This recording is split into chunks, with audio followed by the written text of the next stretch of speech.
আমরা দ্বিতীয় ভিডিও আবার নিয়ে আসলাম সেই একই বিষয়ের উপর শ্রী ঠাকুর জীবন ও কাহিনী নিয়ে। তো শ্রী ঠাকুরের জীবন কাহিনীর আজকে যে পর্বটা আমরা পাঠ করব সেটা হচ্ছে শৈশব ও বাল্যকাল। দিন যাইতে লাগিল। মনমোহিনী দেবীর নবজাত শিশুটি মা ও দিদিমার স্নেহ নিরে দিন দিন বাড়িয়া উঠিতে লাগিল।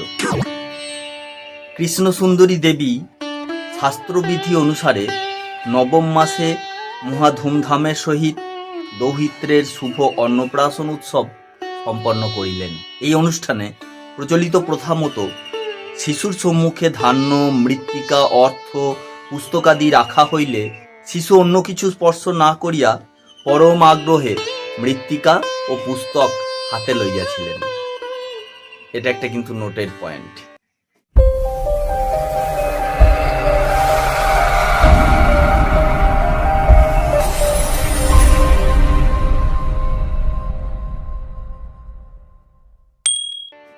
ইহাতে উপস্থিত সকলে মন্তব্য করিয়াছিলেন শিশু ভবিষ্যৎ জীবনে ভূস্বামী ও বিদ্বান হইবেন। অন্নপ্রাশন উৎসবে শিশুকে শোভাযাত্রা সহ গ্রামগস্ত দেওয়া হইলে সকলে ইহা লক্ষ্য করিয়া বিস্মিত হইয়াছিলেন যে শিশু জনতার মধ্যে তাহার কোনো পরিচিত লোক দেখিলেই পালকি হইতে মুখ বাড়াইয়া তাহার দিকে হাসিয়া উঠিয়াছিলেন। উক্ত অন্নপ্রাশন অনুষ্ঠানে জননী মনমোহিনী দেবী নিম্নোদ্ধৃত উপদেশ গর্ভ তাৎপর্যপূর্ণ কবিতা পঙ্ক্তি চতুষ্টয়ে পুত্রের অনুকূল নামকরণ নিষ্পন্ন করিয়া তাহাকে আশীর্বাদ করিয়াছিলেন।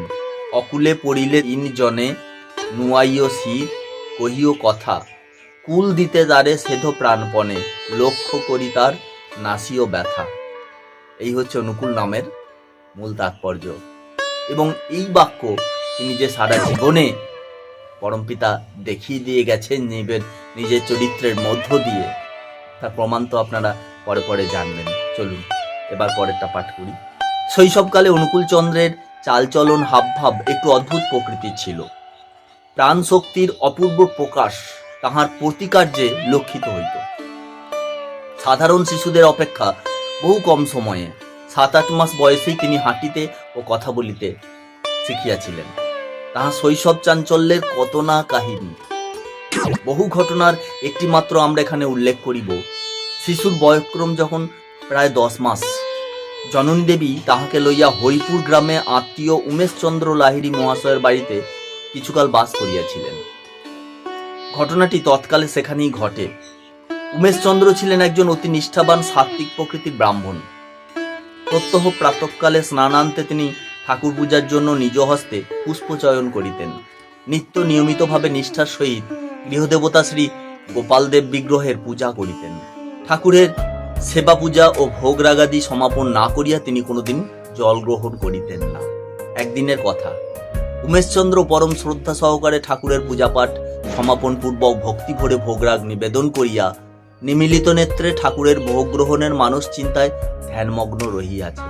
এমন সময় অকস্মাৎ একটা ঠুং শব্দে চমকিত হইয়া চক্ষু মেলিয়া চাহিয়া দেখিলেন শ্রী শ্রী গোপালদেব বিগ্রহ ঠাকুরের পিত্তল মূর্তিটি মাটির উপর গড়াইতেছে, আর মনমোহিনী দেবীর শিশুপুত্র অনুকূলচন্দ্র ঠাকুরের সিংহাসনে বসিয়া মৃদু মৃদু হাস্য করিতেছে।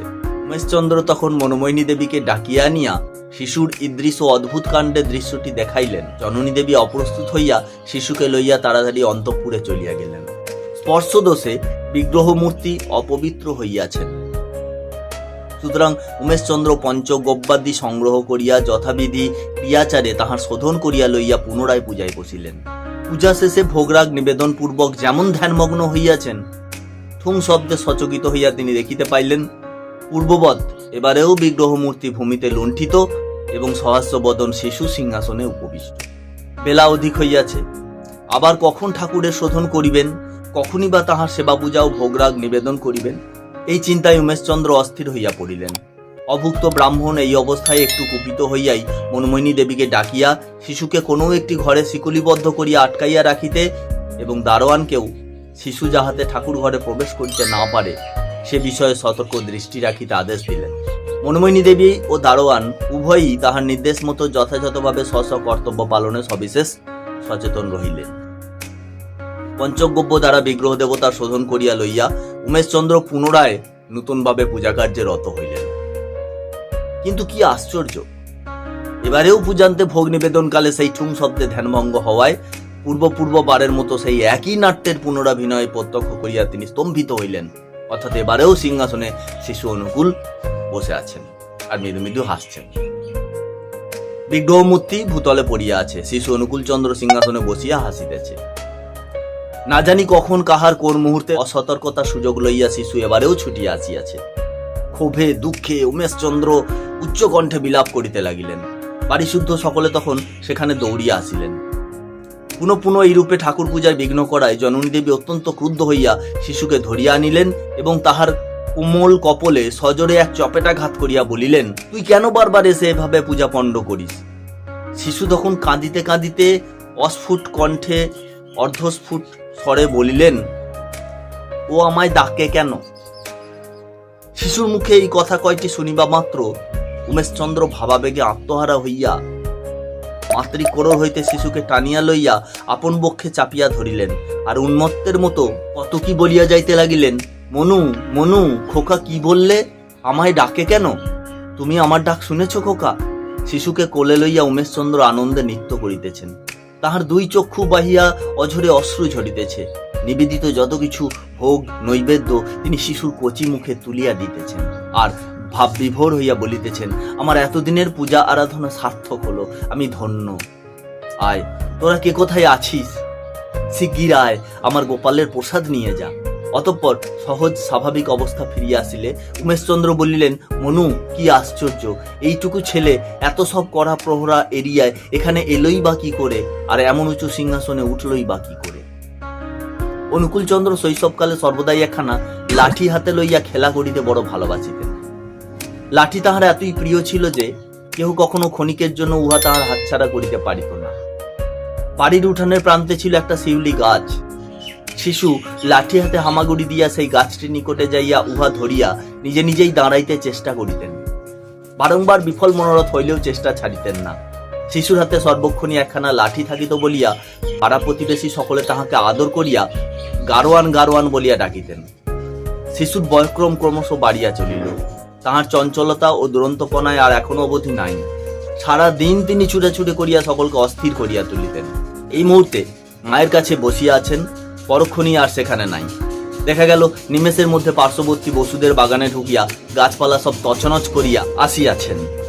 খেয়াল হইল প্রতিবেশীর পূজা মণ্ডপে প্রবেশ করিয়া বিগ্রহ গাত্রে চন্দনাদি লইয়া নিজ অঙ্গে লেপন করিলেন।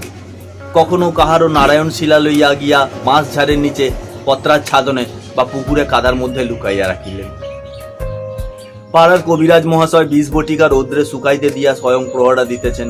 তাহার ক্ষণিক অনুপস্থিতির অবকাশে বালক কোথা হইতে ছুটিয়া আসিয়া উহার এক মুষ্টি লইয়া খাইয়া ফেলিলেন আর তৎক্ষণাৎ দৌড়িয়া পলায়ন করিলেন। দুশ্চিন্তায় সকলের মুখ শুকাইয়া গেল, পাড়া শুদ্ধ হুলুস্থুলু করিয়া গেল। বালকের এইরূপ অসংখ্য রকমের দৌড়াতে প্রতিবেশীরা সর্বক্ষণ অতিষ্ঠ থাকিতেন। তাহাদের নিয়ত নালিশ জননী দেবীর পক্ষে অসহ্য হইয়া উঠিত। তবে বড়ই আশ্চর্যের বিষয় এই যে বালক যখনই যাহা করিতেন তাহাকে জিজ্ঞাসা করা মাত্র তিনি অম্লান বদনে তাহা স্বীকার করিতেন, কখনো কিছু গোপন করিতেন না। তাহার এইরূপ সহজ সারল্যের জন্য হাজার অন্যায় করিলেও তাহাকে কারো শাস্তি দিবার ইচ্ছা হইত না। বিশেষ তাহার প্রাণ জুড়ানো মধুর বচনে সকলের মন গলিয়া যাইত। সেই জন্য পল্লীবাসী নরনারী প্রত্যেকে তাহাকে প্রাণ দিয়া ভালোবাসিত। শিশু সম্বন্ধে আরেকটি অদ্ভুত ব্যাপার লক্ষ্য করিয়া সকলে বিস্মিত হইতেন। তাহার মুখের বাণী আশ্চর্যরূপে ফলিয়া যাইত। একবার জননী দেবী ও কর্তা মা দিদিমা কৃষ্ণ সুন্দরী দেবী শিশু অনুকূলচন্দ্রকে লইয়া নৌকা যুগে কুষ্টিয়া হইতে হিমায়তপুর আসিতেছিলেন। খরস্রোতা পদ্মা নদীতে নৌকা চালানো একই অতি কঠিন কার্য। হাতে সেদিন দৈবক্রমে কালবৈশাখীর ঝড় উঠিয়াছিল। পদ্মা বক্ষে প্রকৃতির সে তাণ্ডব লীলা অবর্ণনীয়। মাঝিরা নিরুপায় হইয়া প্রাণ ভয়ে নদী জলে লাফাইয়া পড়িল। সন্তরণের সাহায্যে জীবন রক্ষার প্রয়াসে ব্যর্থ হইয়া তাহারা স্রোত জলে কে কোথায় ভাসিয়া গেল। কাণ্ডারিবিহীন বিপন্ন তরণীখানি কোন মুহূর্তে যে সলিল সমাধি প্রাপ্ত হয় তাহার কোনো স্থিরতা নাই। অর্থাৎ মাঝিরা পালিয়ে গেছে, শুধু নৌকায় একা এই দুজন মহিলা শিশুকে লইয়া বসে। এই মহাসংকটকালে জননী দেবী প্রাণপণে ইষ্টনাম জপিতেছেন। কর্তামা শ্রী রাধা মদন মোহনের উদ্দেশ্যে অন্তরের আকুল প্রার্থনা জানাইতেছেন। এমন সময় শিশুকণ্ঠের মা শিগগির নাম এই অস্পষ্ট কথা কয়টি দৈববাণীর মতো জননী দেবীর কর্ণগূঢ়ে প্রবেশ করিল। শোভন মাত্র তিনি যেন অকুলে কুল পাইলেন। এই অবস্থায় কোন এক অজ্ঞাত ঐশী শক্তির প্রেরণায় বলিয়ান হইয়া তিনি এক হস্তে শিশুকে কোলে লইয়া এবং অপর হস্তে কর্তামার হাত ধরিয়া তৎক্ষণাৎ ঝঞ্ঝা বিক্ষুব্ধ নদীবক্ষে নামিয়া পড়িলেন। আশ্চর্যের বিষয়, অবতরণ মাত্র তাহারা তথায় ভূমিস্পর্শ অনুভব করিলেন। অতঃপর যতই তাহারা অগ্রসর হইতে লাগিলেন, কোথাও হাঁটুর উপর জল উঠিল না। চলিতে চলিতে তাহারা এক চর ভূমিতে আসিয়া উপস্থিত হইলেন। এই অবসরে ঝড় থামিয়া গেল, প্রকৃতিও শান্ত হইল। তাহারা তখন অন্য এক নৌকায় বাড়ির দিকে যাত্রা করিলেন। অনুকূলচন্দ্রের 3 বৎসর বয়সের একটি ঘটনা। জনৈক প্রতিবেশীর গৃহে একটি শিশু সন্তান জন্মগ্রহণের সংবাদ পাইয়া তাহাকে দেখিবার ইচ্ছায় জননী দেবী পুত্রকে বলিলেন, অনুকূল, ও বাড়িতে একটি ছেলে হয়েছে, চল যাই, তাকে একটু দেখে আসি। মার কথা শোভন মাত্র শিশু বলিয়া উঠিলেন, না মা, যাব না। ওকে দেখে কি হবে? ও তো 18 দিনের বেশি বাঁচবে না। পরম বিস্ময় ও দুঃখের কথা, 18 দিনেই সেই শিশুটির মৃত্যু ঘটিয়াছিল। বালকের 4 বৎসর বয়ঃক্রমকালের আরেকটি ঘটনা। প্রতিবেশী মুকুন্দলাল বসুর ভ্রাতুষ্পুত্র হেমেন্দ্র একটি সুন্দর পুষ্পোদ্যান করিয়াছিলেন। বাগানটি তিনি খুবই যত্ন লইতেন এবং শক্ত বেড়া দিয়া উহা রক্ষা করিতেন। বালক না জানি কিভাবে প্রায়শই উদ্যানে প্রবেশ করিয়া তাহার অতি সাধের ফুলগাছগুলি উপড়াইয়া ফেলিতেন। এজন্য হেমেন্দ্র মনোদুঃখে কত কান্নাকাটি করিতেন।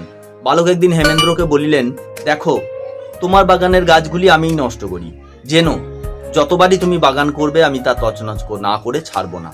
তোমার এখানে 2 দিনের বাগান করে কি হবে? এখানে তো তুমি থাকবে না। এই বলিয়া বালক আকাশের দিকে অঙ্গুলি নির্দেশপূর্বক কহিলেন, তোমার জন্য ওইখানে সুন্দর বাগান করা আছে, সে বাগান এ বাগানের চেয়ে অনেক ভালো। কি আশ্চর্য! শিশুমুখে তাৎপর্যপূর্ণ কথা কয়টি অচিরেই কঠোর সত্যে পরিণত হইল। কিছুকালের মধ্যে হেমেন্দ্র কঠিন যক্ষা রোগে আক্রান্ত হইয়া অকালে মৃত্যুমুখে পতিত হইলেন। শুনিতে পাওয়া যায়, শৈশবকালে অনুকূলচন্দ্রের মধ্যে অসাধারণত্ব লক্ষ্য করিয়া সাধু সন্ন্যাসী অনেকেই তাহার উজ্জ্বল ভবিষ্যৎ সম্বন্ধে নানা উক্তি করিতেন। এ সম্বন্ধে নিম্নে কয়েকটি ঘটনার উল্লেখ করা যাইতেছে। একবার শিশুর খুব কঠিন পীড়ার সময় শিবচন্দ্রের গৃহে এক সন্ন্যাসীর আগমন হয়। তিনি জননী দেবীকে শিশু রোগ মুক্তির জন্য কয়েকটি প্রক্রিয়ার কথা বলিয়া যান এবং ভবিষ্যৎবাণী করেন, এ শিশু মরবে না, এ সামান্য শিশু নয়। একদা এক প্রবীণ সন্ন্যাসী আসিয়া শিবচন্দ্রের গৃহে কিছুকাল বাস করিয়াছিলেন। শিশু সঙ্গসুখ উপভোগের ভোগ করিয়া তিনি বড়ই আনন্দ পাইতেন। তিনি শিশুকে আদর করিয়া কাছে বসাইয়া নানা মিষ্টদ্রব্য ভোজন করাইতেন এবং নিজে তাহার ভুক্তাবশেষ প্রসাদ স্বরূপে গ্রহণ করিয়া কৃতার্থ বোধ করিতেন। তিনি বলিতেন, এ শিশু ভগবানের সাক্ষাৎ অবতার। শিশুর 11 মাস বয়ক্রমকালে জননী দেবী একবার তাহাকে লইয়া কিছুদিন পাবনায় দুর্গাসুন্দর রায় মহাশয়ের বাড়িতে ছিলেন। তথায় একদিন কালীচরণ সেন মহাশয়ের বাড়িতে যাওয়ার সময় পথিমধ্যে গৈরিক বসন পরিহিত জনক সাধুর সহিত তাহার সাক্ষাৎ হয়। ওই সময় জননী দেবীর কোলে শিশুকে দেখিয়া সাধু উক্তি করিয়াছিলেন, উত্তরকালে এই শিশু একজন অসাধারণ পুরুষ হইবে। আপনারা নিঃসন্দেহে একটু অপেক্ষা করবেন পরের পার্টের জন্য। আর আজকের ভিডিও আশা করি আপনাদের ভালো লেগেছে। আরও অনেক কিছু জানার আছে শ্রী ঠাকুরের শৈশবকাল নিয়ে, আমরা অবশ্যই নেক্সট ভিডিওতে সেগুলো বলবো। তো ভালো থাকবেন, সুস্থ থাকবেন, আনন্দে থাকবেন, রসে বসে থাকবেন এবং জয়গুরু বন্দে পুরুষোত্তম আরও আনন্দিত পথে অগ্রসর হবেন।